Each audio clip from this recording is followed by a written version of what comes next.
Mateus 5, 13 a 16. São palavras de Jesus, referindo-se aos seus discípulos. Vocês são sal da terra, mas se o sal perder o seu sabor, como restaurá-lo?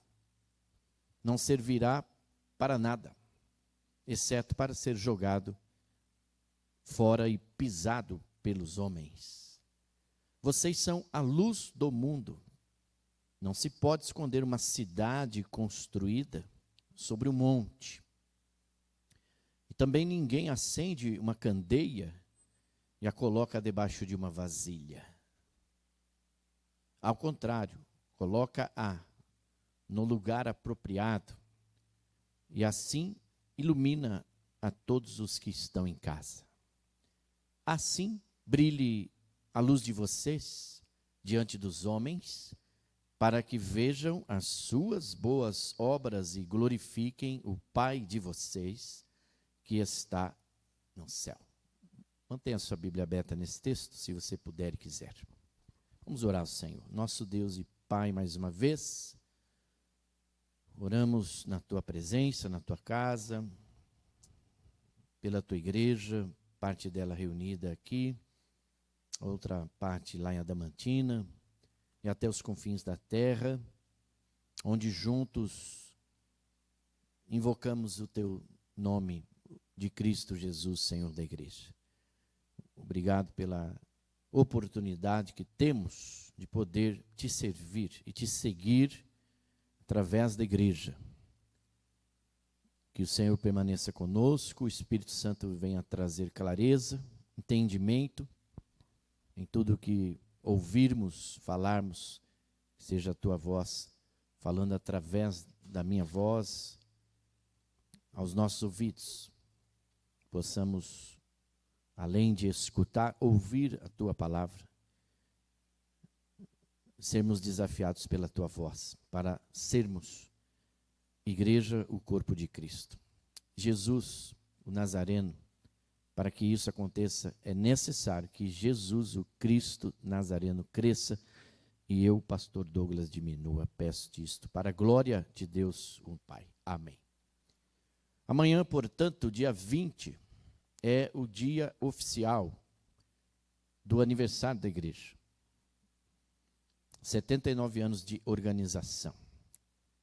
Mas a comemoração será, conforme você já está sabendo, no próximo domingo, dia 26. Conforme tem sido divulgado. Aliás, acrescentamos na programação de aniversário um café com líderes e interessados, a partir das 9h30 da manhã.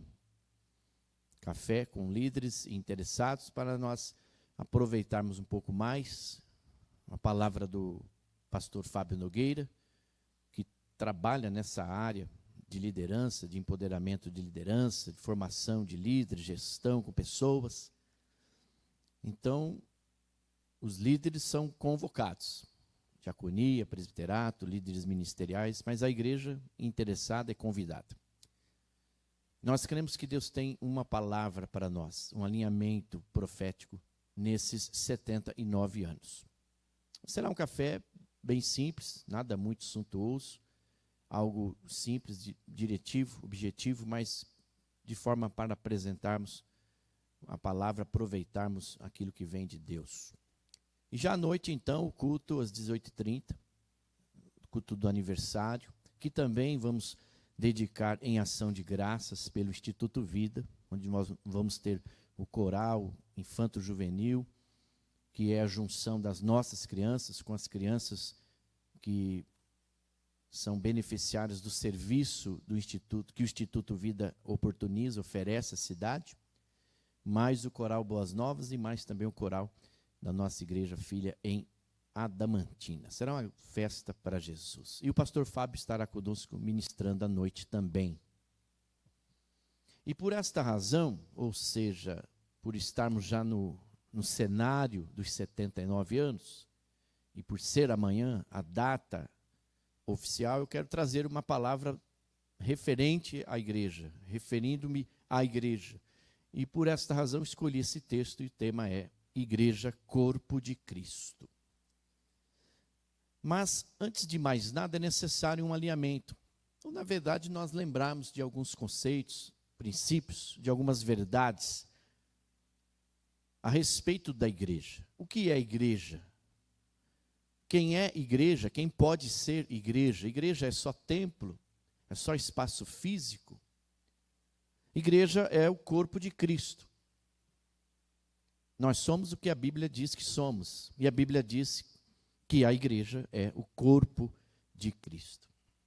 Corpo de Cristo é a união de todos os membros. Não estou falando de membros professos e membros não professos. Estou falando membros de um corpo. Você entende? Eu sozinho não sou o corpo de Cristo. Você sozinho ou sozinha não é o corpo de Cristo. Eu sozinho não sou igreja. Eu sozinho sou apenas um membro deste corpo. 1 Coríntios 6, 19, nos ajuda para esse alinhamento inicial. O apóstolo Paulo, falando à igreja em Corinto, no capítulo 6, verso 19, ele diz: acaso não sabem que o corpo de vocês é santuário ou templo do Espírito Santo que habita em vocês, que lhes foi dado ou outorgado por Deus, e que vocês não são de vocês mesmos? Ele pergunta: acaso vocês não sabem disso? Acaso vocês não lembram que eu ensinei a vocês sobre isso? Então, essa palavra nos ajuda, essa palavra inicial nos ajuda a entendermos que nós não somos igreja, nós somos membros do corpo de Cristo. O nosso templo, é morada, habitação do Espírito Santo. E há uma grande diferença entre templo e igreja. Tem muita gente confundindo isso, templo com igreja. E por isso acham que não precisam vir ao templo, porque são igreja. E por isso acham que não precisam vir ao templo, porque pensam que são igreja. Você sozinho não é igreja. Igreja são as pessoas todas reunidas. A igreja é a união dos membros deste corpo, o corpo de Cristo. Afinal de contas, qual o valor de um membro fora do corpo? Feito esses alinhamentos de entendimento importantes, vamos ao texto de Mateus 5. No verso 13, 14, 15, 16, nós vamos observar algumas revelações. Esse texto revela algumas afirmações de Jesus Cristo a respeito da igreja. A primeira delas está no verso 13 e 14, que diz a respeito da natureza da igreja. A natureza da igreja. Vocês são o sal da terra. Vocês são a luz do mundo. Essas são as primeiras afirmações de Jesus Cristo a respeito da igreja. A igreja como luz, a igreja como sal. Essa é a natureza da igreja. A igreja como luz não está aqui somente relacionada nesta narrativa de Mateus, mas em tantas outras. Porque a questão da luz, a questão da iluminação, a questão do ser luz, não é algo que veio somente com Jesus, mas desde Gênesis 1, onde o próprio Deus, a Trindade, ou a Triunidade Santa estava ali, e Deus disse: haja luz, e houve luz. Já em Gênesis 1, 4, e viu Deus que a luz era boa, porque de fato tudo o que Deus faz é bom, é perfeito, é agradável. Por isso que a sua vontade tem a referência de bondade, ser bom, algo bom para que Deus faz. A vontade de Deus é boa, é perfeita e é agradável. Então tudo que Deus faz, segundo a tua vontade, é bom, é perfeito e agradável. Então, haja luz, houve luz, e a luz que Deus criou, que o Criador fez, foi uma boa luz.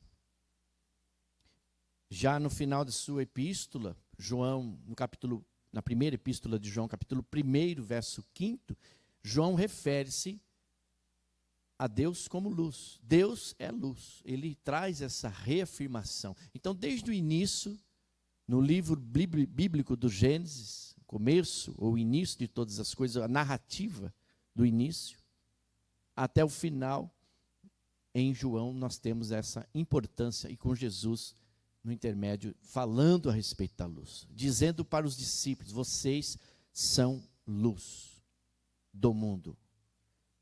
E eu digo, no mundo também. Se Deus é luz e a igreja é luz, isto implica em dizer que a natureza divina está inserida na igreja. Percebe? Isto é uma verdade, porque a igreja é o corpo vivo cuja cabeça é o Cristo. Igreja como sal. Lá no verso 14, Jesus refere-se à natureza da igreja, dizendo para eles, a igreja como sal. Vocês são sal. No Antigo Testamento, lá em Levítico 2,13, traz uma referência de que o sal estava presente nas ofertas de manjares. Para você ver a importância do sal. Um elemento comum, mas com uma importância grande. Então Jesus ele utiliza-se desses elementos comuns para trazer uma referência não só histórica, não só bíblica, mas profética. O cristão é sal, o cristão é luz. Ele tem uma identidade. Ele não é qualquer um. Nós vimos aqui a natureza da igreja. Em segundo momento, lá no verso 15, acompanhe comigo, nós vamos observar a posição da igreja. O texto diz: e também ninguém acende uma candeia e a coloca debaixo de uma vasilha. Ao contrário, coloca-a no lugar apropriado. E assim ilumina a todos os que estão em casa. Na revista atualizada, a tradução para lugar apropriado é velador. Então, a igreja está no lugar apropriado. Essa é a posição da igreja. A igreja está no velador. Este velador significa um lugar de honra, um lugar de destaque. Equivale a dizer, a igreja está em um lugar de destaque. A igreja está em um lugar de honra. Por essas e outras razões, a igreja tem sido alvo de tudo e de todos. De perseguições, desde o início da era cristã. Não da instituição dos cristãos enquanto igreja, mas desde que os cristãos são cristãos, já são perseguidos. Porque a igreja está numa posição de destaque.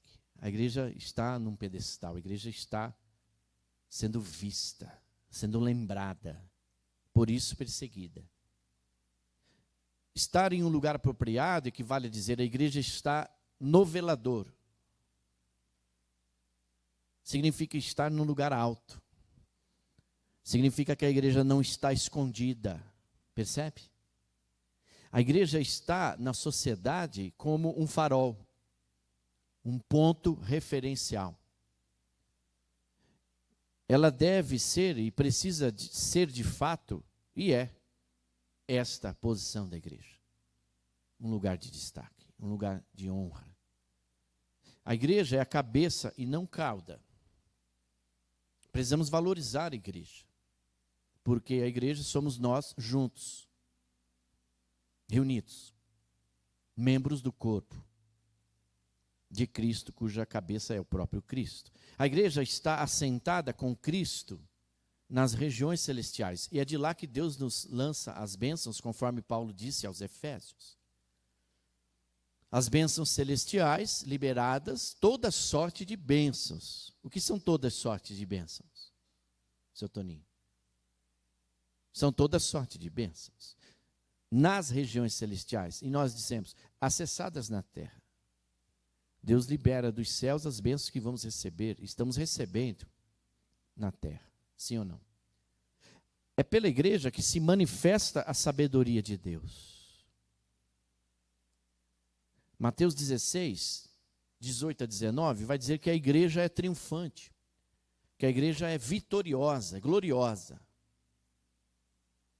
Tome muito cuidado quando você referir-se à igreja, porque a igreja é o que a Bíblia diz que é, e a igreja é triunfante, é vitoriosa.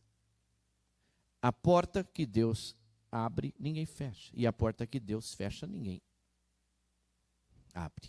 Está lá no livro bíblico das Revelações, tido também como Apocalipse. Cristo foi crucificado no alto do monte. Não é por acaso. Para que todos pudessem vê-lo. Foi algo público e notório, aquele evento. A igreja é composta de pessoas que foram tiradas do lodo, como o salmista falou no capítulo 40, tremedal de lama.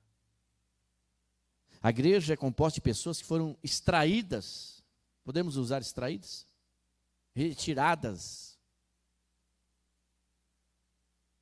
resgatadas do pecado. Pecado é errar o alvo. Pense comigo, você estava errando o alvo e Jesus, o Cristo, no alto monte, foi crucificado para te resgatar, para te trazer até aqui hoje. E te dar vida e vida em abundância. Então, a igreja é composta de pessoas que foram arrancadas, resgatadas do pecado, purificadas e perdoadas e entram no processo de santificação até a volta de Cristo. O processo de santificação é um processo de separação, de consagração para um propósito. Não tem nada a ver com usos e costumes. A igreja é composta de pessoas que foram tiradas dos monturos. Percebe? Deus as lavou no seu sangue amado do seu Filho Jesus, tornando-as príncipes e princesas. Você não é qualquer pessoa. Diante de Deus, você é um príncipe. Você não é qualquer pessoa, minha irmã. Diante de Deus, você é uma princesa. É assim que Deus vê você. A posição da igreja.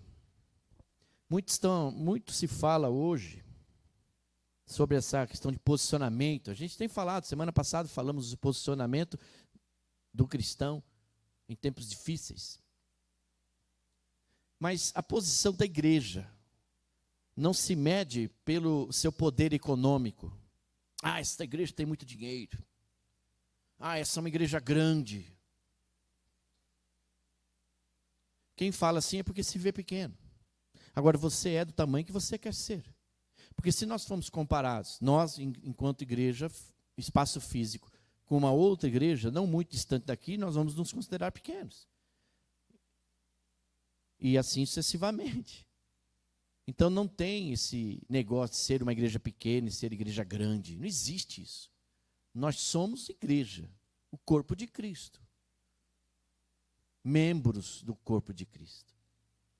Então a igreja, a posição da igreja não se mede pelo seu poder econômico, pelo seu poder intelectual, político, pelos seus membros fundadores e raízes familiares de um ou de outro sobrenome. Não. A igreja não se mede pelos seus suntuosos templos e confortáveis edificações e etc. Não. Lucas 10, 19. A igreja se mede pela sua posição que está na autoridade que o Senhor Jesus concedeu à igreja. Ele disse, eu aí vos dei autoridade. Então, a igreja é a voz profética de Deus.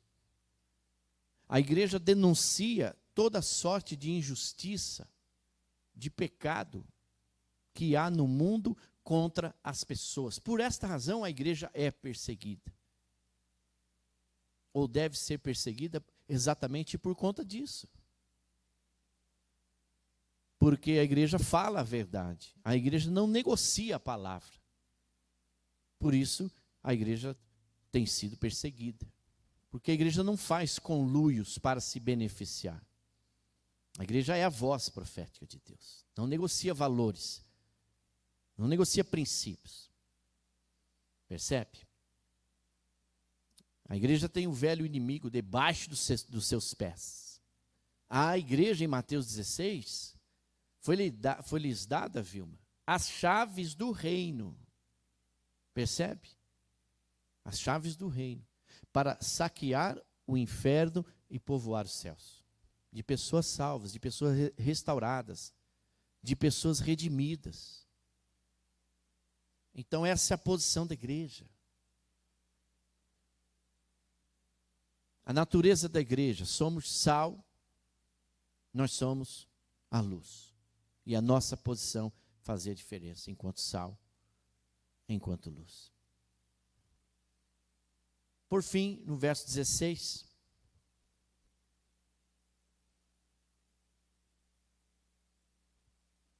nós temos mais uma afirmação de Cristo a respeito da igreja. O que é a igreja? Qual a missão da igreja?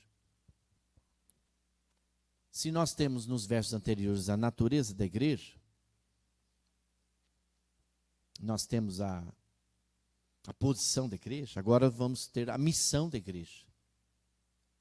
Assim brilhe, vamos ler juntos?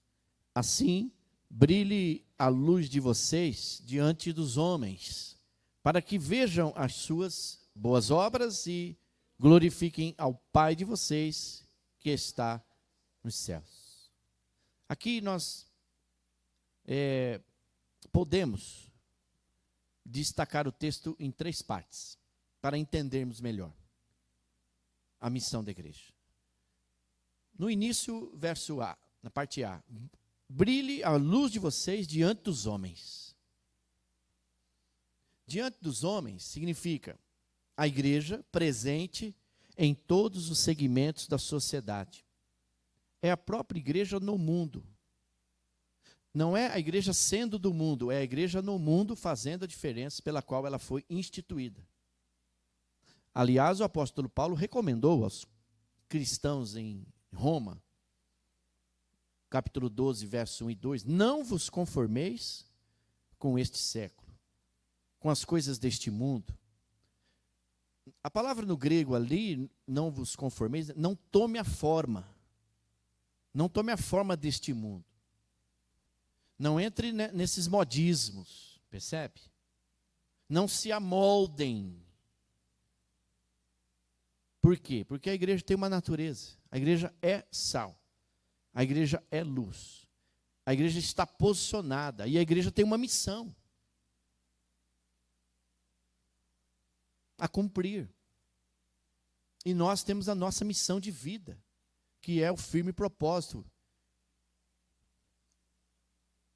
em Deus. Então, brilhe diante dos homens. É onde precisa ser feita diferença. Aonde você estiver. Com quem você estiver. Você é luz, então brilhe. Você é sal, então faça a diferença. Já no verso 16, na parte B, vai dizer assim, para que vejam as suas obras. Poxa, se a igreja está no candeeiro, no velador, ela está em posição de destaque, em posição de honra. Se a igreja é o farol que ilumina, está nos altos montes para ser vista e lembrada. Pense comigo, a igreja não pode ficar escondida. Para que vejam suas obras, significa exatamente isso, para que a igreja não fique escondida. Ela precisa mostrar o seu rosto. Paulo vai dizer aos Efésios, capítulo 2, no verso 10, o seguinte, pois somos feitura dele, criados em Cristo para boas obras. Olha de novo a expressão das boas obras. E isso foi posterior a essas palavras de Cristo em Mateus. Para que vejam as suas boas obras, para que a luz de vocês brilhe diante dos homens, para que todos vejam as suas boas obras, as quais Deus de antemão preparou para que andássemos nela. Filipenses 2,15, para que vos torneis irrepreensíveis e sinceros, filhos de Deus inculpáveis no meio de uma geração pervertida e corrupta. Parece que isso aqui foi escrito há poucos dias aí, né? Que é o que nós temos visto isso dessa geração. Desde aquela época. Não há muita coisa nova, mas a palavra é a mesma. Porque Deus é sempre o mesmo ontem, hoje e sempre. Geração pervertida e corrupta. Então vocês têm que ser irrepreensíveis. Para que vocês sejam irrepreensíveis, vocês têm que colocar a natureza de vocês em prática. Cumprir a missão, na qual resplandeceis como luzeiros do mundo, no mundo. Olha de novo a referência à luz. Paulo não está inventando nada. Percebe? Paulo não inventou nenhuma matéria nova. Ele está apenas relembrando os cristãos lá na cidade de Filipe daquilo que Jesus falou aos discípulos lá em Mateus 16, ou Mateus 5, 16, 13 a 16. Simples assim. E lá no verso 16, na parte C, e glorifiquem ao Pai de vocês que estás, ou que está no céu. Aqui a missão da igreja, ela se completa porque a missão da igreja é glorificar o Pai. Então, enquanto sal, enquanto luz, sendo luz, estou glorificando a Deus que está nos céus, que nos abençoa com toda sorte de bênçãos das regiões celestiais e cessadas na terra. Glorificar a Deus é a missão da igreja. Glorificar a Deus é prestar homenagem a Ele. É dedicar honras a Ele. Por isso nós falamos assim, glória a Deus. Quando sabemos de uma pessoa que foi curada, que está melhor, estamos em oração, nós não falamos glória a Deus? O que significa isso? Significa que nós estamos atribuindo aquela cura, aquela libertação a Deus. Estão entendendo, irmãos? É a Deus, somente a Deus. Glória a Deus. Então, uma pessoa que foi curada, glória a Deus. Uma pessoa que conseguiu um emprego, como foi falado há pouco, glória a Deus. Enfim, essa é a missão da igreja. Realizar essas obras, para que todos vejam, em todos os lugares, todos os segmentos da sociedade. E em tudo isto, glorifiquem o Pai de vocês que está nos céus. A igreja é serva. A sua missão é diaconal também. E a igreja foi chamada para servir. Há muita dificuldade, então, da gente interpretar, de acordo com o entendimento de algumas pessoas lá atrás, que confundem templo com igreja, e acham que são igreja, não precisa vir ao templo, mas não servem a ninguém, ou só servem a elas mesmas. E essa não é uma missão diaconal da igreja, porque o serviço é sempre ao outro. E Jesus fala, tudo que vocês fizerem a qualquer um desses pequeninos, ele não estava referindo somente a crianças, mas às pessoas em necessidade, em situação de necessidade. Ao meu Pai, que está nos céus também, a Ele o fazeis. Então, a igreja é serva. Ela foi chamada para servir. E quando isto acontece, diga comigo, e quando isto acontece, Deus é glorificado. Quando a igreja está servindo, está cumprindo a sua missão. Deus é glorificado.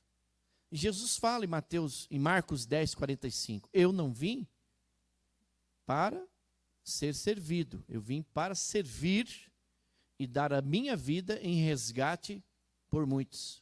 Jesus estava apontando para a cruz, porque a obra dele na cruz, Dona Rosa, estaria nos resgatando de todo o pecado.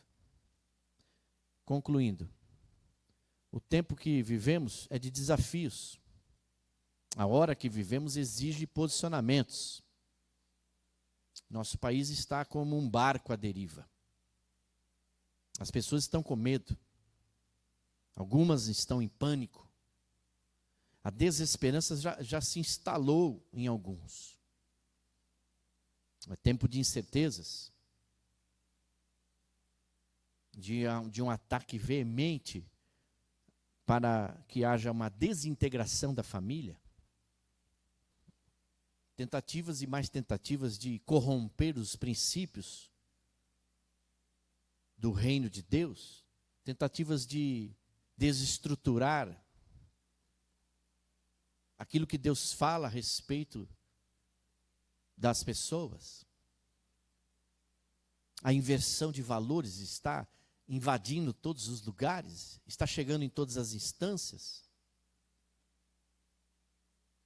Contudo, há no coração humano uma fome de Deus e uma sede de justiça. A maior necessidade do homem é espiritual. O nosso coração está sempre inquieto, enquanto não descansa em Deus.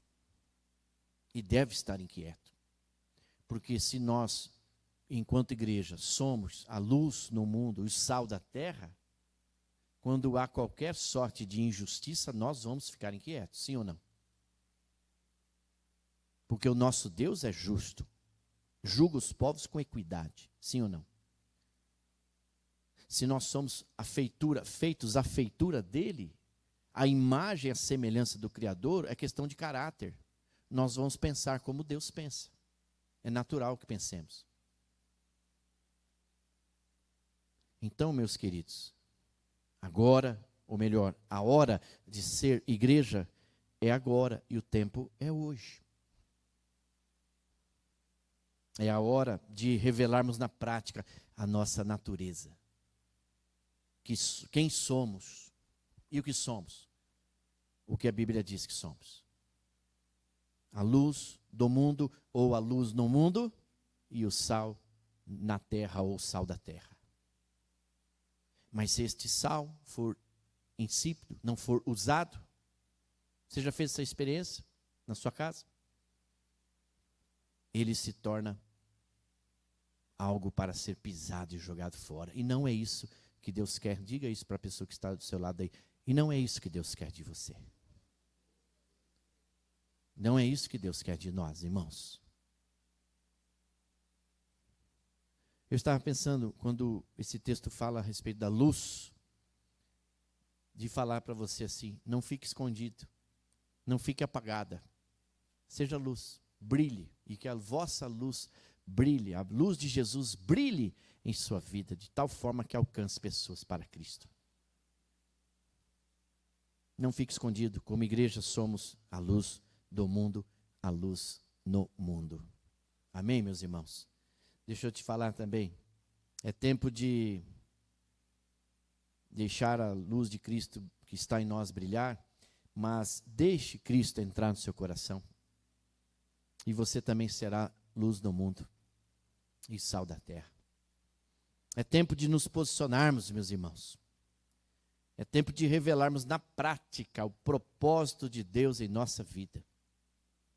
É tempo mais que oportuno de apresentarmos que Jesus Cristo é a nossa única e verdadeira esperança. Que ela não morreu, ressuscitou com Cristo. O tempo é hoje, a hora é agora. As pessoas estão morrendo e muitas delas sem Cristo. Eu já perdi até a conta de quantos velórios já fiz, estamos no mês de fevereiro, né, Cita? As atas estão cheias lá de atos pastorais, né, mas só ofício fúnebre. Precisamos celebrar mais casamentos. Precisamos celebrar mais batizados. Visitarmos os hospitais para vermos mais as crianças que estão nascendo do que aqueles que estão morrendo. Não estou dizendo que você não deve ir para fazer isso. Só estou dizendo que nessa inversão de valores, o que está somando mais são as pessoas se perdendo e indo para outro lugar que não seja o lugar dos céus. E nós somos chamados para cumprir esta missão, de apresentarmos Cristo, a verdadeira e a única esperança, nesta vida ou na vida vindoura, ou para a vida vindoura, a partir desta vida. Isto é ser igreja. Então, veja que é hora de cumprirmos a missão pela qual fomos chamados. É hora de testemunharmos o que Cristo tem feito em nós, por nós, através de nós e apesar de nós. Eu creio que nós temos que começar, Cida, presbítera Cida, a dar oportunidade para as pessoas falar dos seus testemunhos aqui na casa. Sabe, presbítero Ney? Porque nós temos muitas pessoas recebendo bênçãos de milagres, de cura, de libertação, de tantas outras sortes de bênçãos, mas isso é pouco falado. Eu estava escrevendo esta mensagem e eu pensei nisso. E eu gostaria de desafiar você, que se você tem uma história, se você não quiser vir aqui à frente, escreva para que a gente possa ler, com a sua permissão, é claro. Porque a gente sabe de tudo e de todos, mas às vezes não tem a permissão para falar, e às vezes a pessoa não quer que fale. Ou classifica a sua bênção como uma bênção pequena. O próprio fato de você estar vivo já é uma bênção grande. O próprio fato de você estar aqui já é uma bênção grande. E só você e Deus sabe o quanto você talvez pelejou ou teve de dificuldades para estar aqui hoje, esta semana. Então, eu penso que nós precisamos testemunhar, sabe, Mário, mais, falar mais do que Deus tem feito. E Deus tem feito. Sim ou não? Você está aí? Então, o Espírito Santo que vai nos encher e nos capacitar para isso. Para falarmos a respeito do que Deus tem feito. Sabe, a tua história precisa ser conhecida. As pessoas precisam saber o que Deus fez em você. Está fazendo em você e está fazendo através de você. Mas tudo isso é para o quê? Para que a vossa luz brilhe diante dos homens. E nisto seja glorificado o meu Pai que está no céu. Tudo para a honra e para a glória dele. Eu creio que o Espírito Santo vai nos capacitar. E vai nos encher e vai nos capacitar para isso. Para sermos o que somos. Para colocarmos a natureza da igreja, aquilo que somos em prática. Para nos posicionarmos aonde nós precisamos nos posicionar de forma prática. E para cumprirmos a missão, o propósito da igreja nesta cidade. Quem aqui crê assim também? Se coloca à disposição para ser esse instrumento de transformação? Vamos orar então. Fique de pé comigo, se você deseja ser esse instrumento de transformação nesta cidade, na sua casa, na sua família, na sua vizinhança, na sua empresa, com seus clientes, seus pacientes, na rua, com seus vizinhos, do condomínio. Eu quero orar por você, eu quero orar com você, para que essa palavra possa fluir nos nossos corações. Para que o amado amigo Espírito Santo que está aqui possa nos convencer daquilo que realmente somos, daquilo que realmente estamos fazendo enquanto igreja. E que o próprio Deus, nosso Pai, nos perdoe enquanto negligenciarmos essas três virtudes, essas três afirmações de Cristo a respeito da sua igreja. É como Cristo vê a gente. Eu fico pensando no poder desta palavra, na importância dessa mensagem. O quanto Cristo olhou para eles e afirmou a eles tudo que desejava que eles fossem. E deixou esse legado para nós aqui enquanto igreja. Vamos orar? Senhor Deus e Pai, obrigado por esta palavra, que não é minha, é tua. Revela a tua vontade, que é boa, perfeita e agradável. Queremos nos posicionar, Senhor, no centro da tua vontade, de acordo com a tua verdade. Senhor, colocarmos aqui em prática tudo aquilo que já sabemos a respeito de nós mesmos, enquanto igreja, o corpo de Cristo. Tira todo o medo, toda a vergonha. Precisamos testemunhar, falar mais do que Deus está fazendo na nossa geração. Essa geração que, segundo a tua palavra, vem dizer pervertida, corrupta.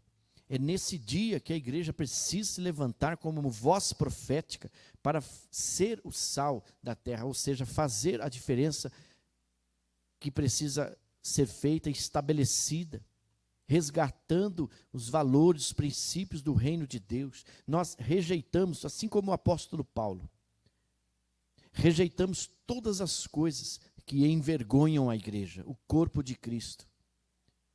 Rejeitamos todo ataque para desintegrar a família.